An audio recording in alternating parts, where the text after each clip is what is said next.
আসসালামু আলাইকুম। আপনার সম্পত্তি আপনি বিক্রয় করবেন, এটা স্বাভাবিক বিষয়।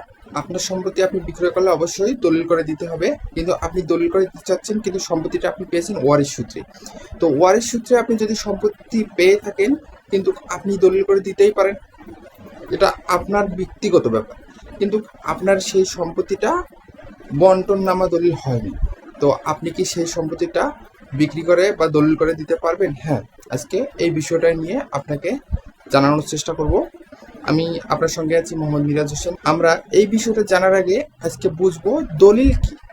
দলিল হচ্ছে বিনিময় একটি ডকুমেন্ট, যাকে ইংরেজিতে ডকুমেন্ট বলে। দলিল অনেক প্রকার হয়ে থাকে, যেমন ছাপকবলা দলিল, বিনিময় দলিল, ওয়াজবদল দলিল, হেবা দলিল, দান দলিল ইত্যাদি ইত্যাদি দলিল হয়ে থাকে।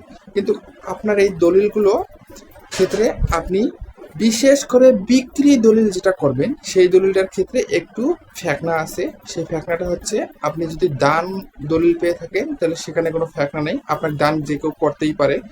কিন্তু বিক্রয় দলিলের ক্ষেত্রে আপনি যদি ওয়ারিশ সূত্রে মালিক হয়ে থাকেন, তাহলে আপনাকে অবশ্যই একটা জিনিস খেয়াল করতে হবে। সেই জিনিসটা হচ্ছে, আপনাকে সেই দলিলটা দেখতে হবে আসলে আপনি কতটুকু অংশ পেয়েছেন এবং কোথায় অংশ পেয়েছেন। আপনি ওয়ারিশ সূত্রে মালিক, কিন্তু আপনার দলিলে বন্টন নামা হয়নি। তো আপনি সেই জমিটা বিক্রি করতে চাচ্ছেন, কিন্তু সেই জমিটা আপনি কতটুকু গ্রহণযোগ্যভাবে বিক্রি করতে পারবেন, সেটা নির্ভর করবে আপনার বন্টন নামা দলিলের উপর।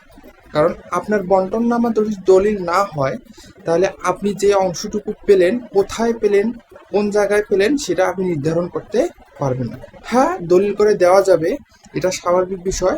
কিন্তু দলিল করার পর আপনি সেই জমিটা যে কিনবে, সে সেই দলিলটার মাধ্যমে জমিটা কতদিন টিকিয়ে রাখতে পারবে, এটা একটি ভাবার বিষয়। আসলে এটাই আপনাকে বলবো যে, আপনি যদি কোনো দলিল করেন বা কোনো জমি বিক্রি করেন, ওয়ারিশ সূত্রে কোনো জমি বিক্রি করেন, দেখা যাচ্ছে আপনার বাবার সম্পত্তি বা আপনার দাদার সম্পত্তি, আপনার দাদা মারা গেছে, আপনার বাবা বিক্রি করতে চাচ্ছে, সেক্ষেত্রে আপনার চাচার ঘর আছে, আপনার ফুফার ঘর আছে, তাদের ক্ষেত্রে বন্টননামা দলিল হবে। এই বন্টননামা দলিল হওয়ার পর আপনি সেই সম্পত্তিটা অবশ্যই বিক্রি করতে পারবেন।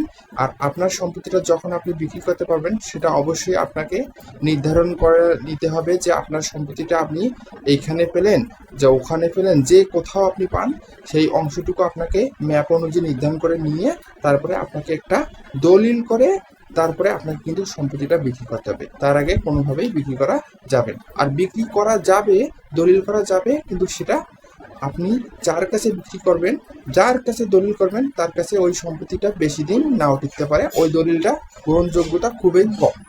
ধন্যবাদ, ভালো থাকবেন, আসসালাম।